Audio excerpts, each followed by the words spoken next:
From farm boy whiner to galactic savior, Luke Skywalker is one of the great movie heroes, and now he's finally set to make his return to the screen in Star Wars Episode 7. So let's take a look back at some of the lesser known aspects of the character's history. I must know. Here are 9 things you probably didn't know about Luke Skywalker. In early versions of George Lucas's Star Wars script, Luke was no farm boy at all, but rather a seasoned Jedi general, an Obi-Wan type who was an advisor to a king. In the second draft, he became a short and chubby 18-year-old called Luke Starkiller, while a holy man from thousands of years earlier was known as the Skywalker, who had discovered the Force and helped found the Republic. At one point, Luke was actually a girl, as seen in this Ralph McQuarrie concept painting. But eventually Lucas settled on the bratty moisture farmer we all know and love. But I was going into Toshi Station to pick up some power converters. While Luke of course got a happy ending at the end of the original trilogy, complete with dancing Ewoks, Lucas and co-writer Lawrence Kasdan also considered some darker finales. You will die. One saw Luke dying and Leia taking over his Jedi mission, while another was even weirder.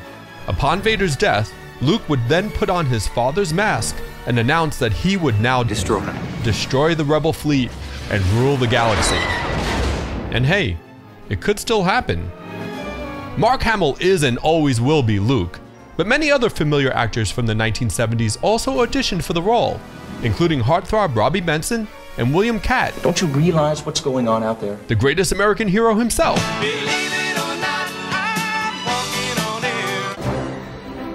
You can thank Freddy Krueger of all people for Hamill getting the job. Well, according to Freddy actor Robert Englund anyway. He and Hamill were part-time roommates back in the day, and Englund says it was he who told the future Skywalker about the gig. Mark was on my couch with a Heineken in one hand and a slab of cold pizza in the other, he said. So I said, Mark, I think you might be right for this Luke Skywalker. He got on the phone, and the rest was history. It's well known that Hamill was in a car accident around the time he finished shooting A New Hope, and that he suffered serious facial injuries. In the decades since then, a story has circulated that the Wampa Attack in Empire Strikes Back was written to account for the changes in the actor's appearance. But nope, George Lucas claims it's all just an urban legend, cause that's what Wampas do, they attack. Luke's second lightsaber, the green one, I see you have constructed a new lightsaber, was based on his old master Obi-Wan's own laser sword. And in fact, he constructed the weapon in Kenobi's home on Tatooine.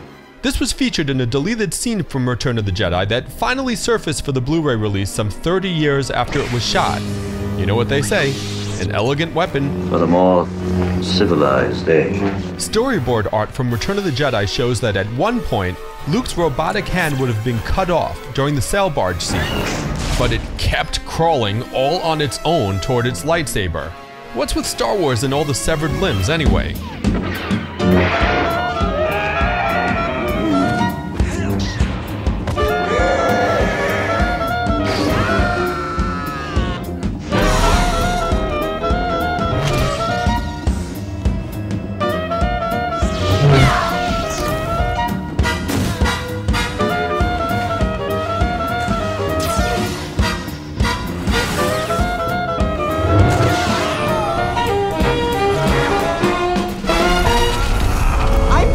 Here in pieces, and you're having to lose the grandeur.